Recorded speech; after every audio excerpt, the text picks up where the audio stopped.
Right. Would you just wake up or something, man? What late as hell was this? What did I miss? You didn't check your messages, bro? I may not have. Yeah, I know. I may. Of course not. Look at your eyes. You just woke up. All right. No. I came down with something at the end of Spain, so that's why I'm a little. I have some, whatever, but I have something, so that's why I was calling you because, like, I wanted to do it a little earlier because I'm hurting right now. So that's why. So you and I both. Yeah, I just got the international travel will get to you. I just got hit with a cold yesterday, bro. It just piled on me yesterday. It was brutal, and so now I'm hurting right now. So anyway, all right, let's get to it. Obviously, bye week, made a couple of moves, minor moves, overall. What are you hearing, future-wise about this team? Because that's kind of what a lot of people are worried about is what is Stephen Ross going to do? And most of us can't even figure out what the hell he's thinking. So your thoughts on that? Well, I think Stephen Ross is letting the season play out. Clearly, he likes Mike McDaniel. I think that's been made clear through both what's been put out there nationally, his actions themselves. So Chris Greer was the one to be let go. So he clearly didn't want to commit to both of them go down together at this point. So McDaniel's getting the rest of the season, and for him, from his perspective, I think it's so far so good as far as trying to keep his job. And I know you don't like to hear that, but the impressive win against Buffalo, which now we see watching last night's game, they're really struggling and looking like they have a lot of problems of their own. Wait a minute, David. But David, some people in the media and a lot of fans, they make it sound like the quarterback does it all. Well, why didn't Josh Allen bail him out yesterday? I mean, he doesn't, right? I mean, that's how they're supposed. They expect Tua to do it all for them. So isn't that what Josh Allen does? I'm just wondering. Yeah, and I was thinking as Josh Allen had that play where he almost got hurt and he was taking sack after sack. What was it, 8 in total? Like if the Bills have Josh Allen go down, that might be like a bottom 5 roster in the NFL. Honestly, like Josh Allen does so much for them to save them. Like honestly, if Josh Allen ever were to go down, they'd be down at the bottom. They'd be in the dumps of the league. Seriously. So, and then that's with James Cook. Like if they also lose James Cook, then forget about it. they're down there with like the Jets and Titans and Saints. But but as far as the Dolphins, then I think Champ Kelly, one of the most important things for him is he wants to show how well he can work with Mike McDaniel. So I think that's telling in terms of at least the way he sees things. And maybe he didn't say it to the few local reporters that spoke to him that traveled to Madrid in a small setting. It seems like he understands, like, okay, the guy at the top, owner Stephen Ross, really likes Mike McDaniel. So let me show, like, I can go about this process the right way, working with him. Almost like that's the way to retain the job permanently and shed the interim label. So something to look out for. The interim GM can only do so much midway through a year when they are brought in to take over days before the trade deadline. Makes one trade, holds off on some others. Those calls have appeared to be pretty good as far as keeping Jalen Waddle, Devon Achane. So it's tough to judge an interim GM off the second half of the season, but I think Stephen Ross just wants to see the process of how things play out in front of him and then judge based off that sample size how to run it back next year. Have we turned the corner on the offense? Is he going to stick to the run? You hope so, right? I mean, that's why you got Daniel Brunskill in there in these jumbo packages so that you really pound the rock and let Devon Achane do his thing with an extra lineman blocking and Now Julian Hill is in there again. Although rewatching that game in scrimmage, there were some key plays where he was not blocking effectively when they needed him to. So, and that's one of the things that they need him to do since he's not necessarily a pass catching tight end. So the inclusion of Daniel Brunskill, I think we've seen a lot of strides. Like, hey, Larry Borum had a great game at right tackle this past game. So now that's with Austin Jackson. The caveat that Austin Jackson is working his way back. So significant timing for Larry Borum to then have his best game. We know what Patrick Paul is doing. We know what Aaron Brewer is capable of. Jonas Amaya may be trying to find something halfway through his rookie season. I think Cole Strange had some rough points, especially down short yardage near the goal line situations, especially late. But this offensive line can run block. We're seeing it. So I think Mike McDaniel needs to go to it. And I feel like the exclusion of Tyreek Hill, once he went down, that kind of forced his hand where Mike McDaniel now had to go to what has always been his bread and butter as the run game coordinator with the 49ers and then offensive coordinator when he used Deebo Samuel in those intriguing, innovative wide receiver runs. Like, that's the backbone of what got him to the heights of being a head coach in the first place. So he kind of forced his way to going back into that, and not having Tyreek Hill kind of led him to that. It seems. It's a shame because if you had Tyreek Hill, it would have been better to do what you're doing now because it becomes an even bigger threat overall because now you have two guys that can create havoc out there. I just wish he would have, committed to this 4 years ago because I think we would have had a completely different team, maybe different results, maybe even a playoff win, dare I say. So now, does Larry Borum move inside? Because Cole Strange sucks. Okay. While Borum has been serviceable, so move Borum inside and use Jackson as your right tackle. That's what I would do. What do you think they're going to do? That's interesting because Larry Borum has done so much at guard. So now with the Dolphins, I've pretty much seen him work exclusively. I have to think back to training camp because definitely Austin Jackson went down first game. Larry Borum has been playing there at right tackle the whole time. So I don't remember a lot of guard snaps in training camp. It was a long time ago now, but he's pretty much been a tackle for the Dolphins the way they see him. But that is an interesting thing that maybe given some extra time over the bye week, you could try to get him in there, see what you do, see what it looks like. Although, I mean, players are they are off. So maybe on the Monday you could come back, play with it if that's an idea. Do you know what a disaster it is for a quarterback to have two guards that really can't hold up? That sucks, dude. I know, especially because the pressure's coming from the interior. The quickest way from point A to point B is a straight line. So that's the straightest it gets is when it's coming from up the middle. So if Borum can give me a little bit better, coverage for Tua than Cole Strange does, and Savania has gotten slightly better, but he still has his problems, which people, again, it's like you lay it all on Tua, and it's like, bro, you just don't understand football.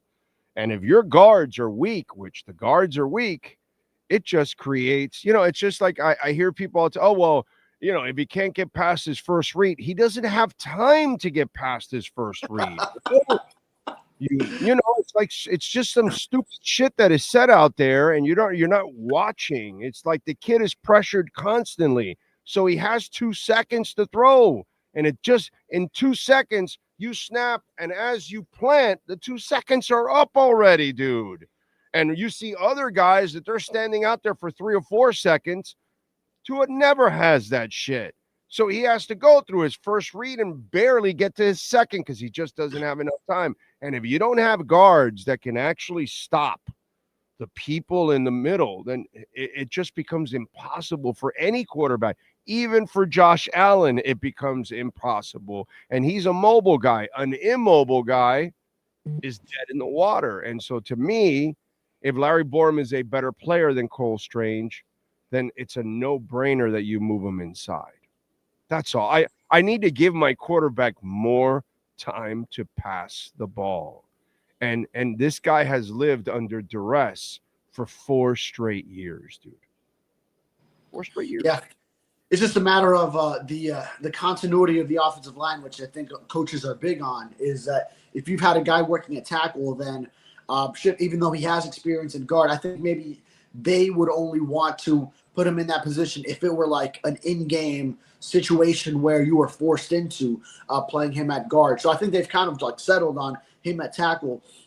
So the other thing is, now Mike McDaniel has also hinted at maybe more players coming back on the other side of the bye in terms of opening up their practice windows, guys on IR and such. So it was already Austin Jackson returning to practice before the bye. Now he's got the bye week to recover some more, get that toe right as far as all the movements and the footwork that he's got to work on at right tackle. So now I'm kind of feeling optimistic, one, that he can then return, but then maybe is it a James Daniels coming back at right guard? Now he would only have 1 week, 3 days of practice to then get it going. Maybe coming off the bye, I don't know how it works as far as the Monday, if they come back Monday in practice and then let him get going. But that's another caveat too, is James Daniels, his return. So would you really be talking about like one game of, if it's between Cole Strange and Larry Borom, then yeah, I mean, it helps if you feel like you got something. But if it seems like he'd be too uncomfortable, then just roll with what you've been doing and then bridge it to when James Daniels hopefully soon comes back. Yeah, because it's brutal for Tua that the weakest spots of his line are the 2 guards.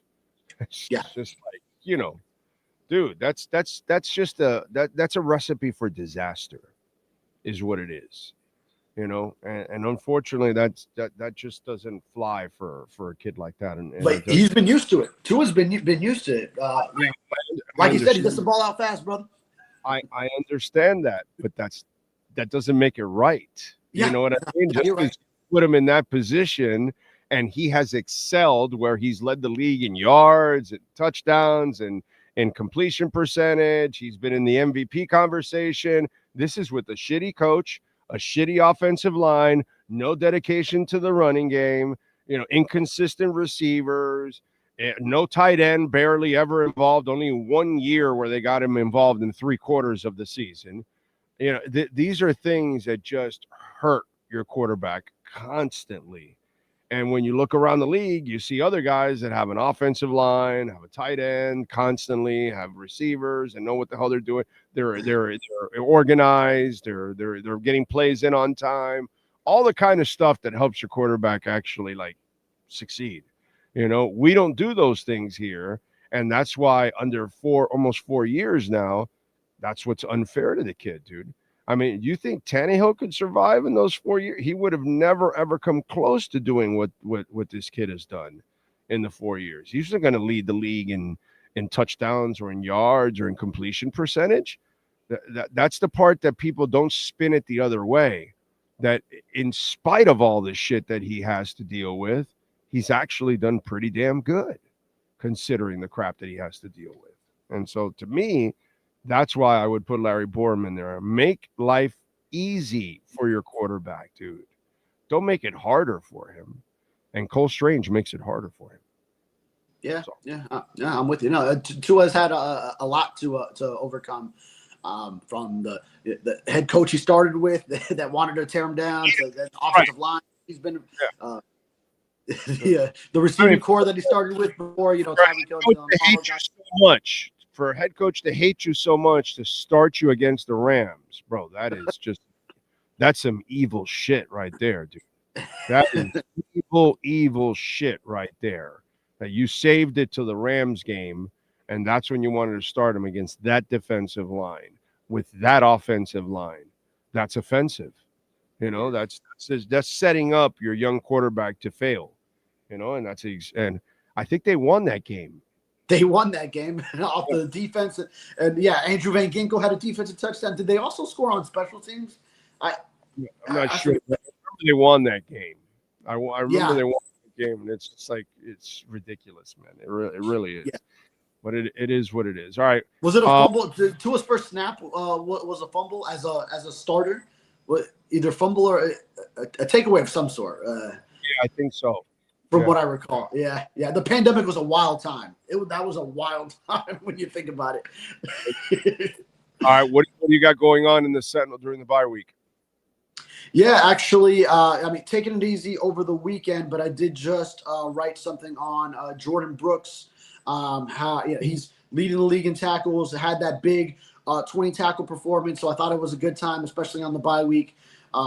He's doing Zach Thomas like things again. Don't get it twisted. I'm not saying he's Zach Thomas, but the comparisons there of Texas Tech guy coming to lead to be a Dolphins linebacker, the leader that he is. Leading the league in tackles, like he's putting up tackle numbers. He's on pace to surpass like the career tackles high in a season for Zach Thomas himself. I know there's a lot of what goes into it with what's around him on the Dolphins defense and how he has to bail everyone out, get the guy down that someone else doesn't. But what a player he is, what a leader. So I just wanted to give this that story. Did you mention that? Did you give Chris Greer any credit for getting rid of one linebacker for this linebacker? I'm just saying. Yeah, because you got rid of Baker and you got him, and that was a serious ass upgrade, like a serious ass upgrade, and cheap. You got him also. You didn't really pay heavy money, but for a guy that's maligned so much, once in a while you might as well give him a little love for some of the things, because that was one hell of a move, getting rid of Baker and then signing this guy. Well, think about it. For 51 of the 53 players on the Dolphins active roster, Chris Greer had a hand in bringing in. So whatever's good, that was on him. Whatever's bad, that was also on him. The good, bad, and the ugly. So it's only Andre Carter and the new corner that they brought in because Juju Brents got hurt, AJ Green. Those are the guys that that do not have anything to do with Chris Greer. So I think everyone's got to understand. Hey, anything good on this roster, Chris Greer, did that. He did that. Right. All right. Follow him on Twitter at David Furones _ and catch his work there at the South Florida Sun Sentinel. Have a fantastic weekend. We'll catch up next week, brother. Yes, sir. You got it. There you go. And he's off to New Orleans next week, which is a beautiful thing. All right. Welt Rheaume. We love talking about Jeff Welt and Daniel Rheaume. They know how to get it done. 954-966-4646. Bankruptcy, homeowner property damage, condo damage, criminal defense, business owner claims, commercial litigation, personal injury. I've been talking about these guys for many years now. And the best thing is that a lot of our listeners have dealt with Welt Rheaume, and they're all super happy. And that's because these guys do it right. And it doesn't matter where you live in Florida. We've had listeners all over Florida reach out to Welt Rheaume. They have their own adjusters. So if you have any kind of damage to your property, your business, never call the insurance companies. Call Welt Rheaume first. They send their adjusters, and then they attack the insurance company because they know exactly what the damage is that you have suffered and what you deserve. The insurance companies will go out of the way to make sure you don't get what you deserve. That's wrong. They love to collect your premiums, but they hate to pay when they have to. 954-966-4646. They got Progressive and brought them to their knees for us. So they're going to do the same thing for you like they have for many of our listeners. Call Jeff Welt and Daniel Rheaume. The consultation's completely free. You can find out if you have a case. 954-966-4646.